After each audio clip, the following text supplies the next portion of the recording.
एक बार भगवान शिव के सेवक ने कहा, हे प्रभु, आप तो दिन भर मूर्ति बनकर खड़े रहते हैं। एक दिन मुझे आपकी जगह खड़े होने दीजिए, आप आराम से घूम आइए। शिव जी मुस्कुराए और बोले, ठीक है, लेकिन एक शर्त है। मंदिर में जो भी आए और जो कुछ भी कहे तुम्हें बस सुनना है, जवाब नहीं देना है। सेवक ने शर्त मान ली और भगवान ने सेवक को अपने जैसा मूर्ति का रूप देकर मंदिर में खड़ा कर दिया ताकि वह बिल्कुल भगवान जैसा दिखाई दे। सुबह सबसे पहले एक व्यापारी आया। उसने भगवान के सामने माथा टेका और जैसे ही बाहर निकला उसका बटुआ गिर गया। सेवक बहुत बेचैन हुआ। मन किया व्यापारी को आवाज देकर बटुआ लौटा दे, लेकिन भगवान की शर्त याद कर चुप रहा। कुछ देर बाद एक गरीब आदमी आया। उसने भगवान से कहा, हे प्रभु, मेरे बच्चे भूखे हैं, कुछ मदद कर दो। तभी उसकी नजर बटुए पर पड़ी। उसने भगवान को धन्यवाद दिया और बटुआ उठाकर चला गया।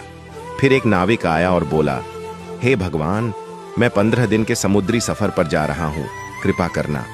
वह जैसे ही बाहर निकला, पुलिस आई और उसे बटुआ चोरी करने के इल्जाम में पकड़ लिया। यह देखकर सेवक खुद को रोक न पाया और चिल्ला पड़ा, यह गलत है। बटुआ तो उस गरीब ने उठाया था, इसे छोड़ो और उस गरीब को पकड़ो। रात को भगवान लौटे तो सेवक ने गर्व से पूरा किस्सा सुनाया, लेकिन भगवान गंभीर हो गए और बोले, तुमने मेरी योजना में दखल दे दिया। वह व्यापारी बेईमान था, उसका बटुआ गिरना उसके कर्मों का फल था।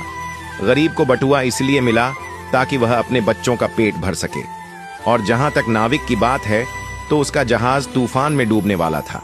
पुलिस द्वारा पकड़े जाने से उसकी जान बच जाती, लेकिन तुम्हारे बोलने से अब गरीब जेल चला गया और सब गड़बड़ हो गया।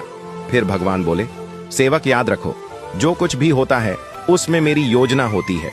तुम्हारी नजर सिर्फ उस पल की सच्चाई देखती है, लेकिन मैं संपूर्ण समय और कर्मों को देखता हूँ। इसीलिए जब भी तुम्हें कुछ गलत लगे तो समझ लेना कि मैं तुम्हारे भले के लिए ही कर रहा हूँ। हर हाल में मुझ पर भरोसा रखो। निष्कर्ष, कभी कभी हमें जो चीज गलत लगती है वही असल में हमारे अच्छे के लिए होती है। भगवान की योजना हमेशा हमारी सोच से बड़ी और गहरी होती है। इसलिए हर हालात में भगवान पर भरोसा बनाए रखना चाहिए, क्योंकि जो भी होता है वह हमारे अच्छे के लिए ही होता है।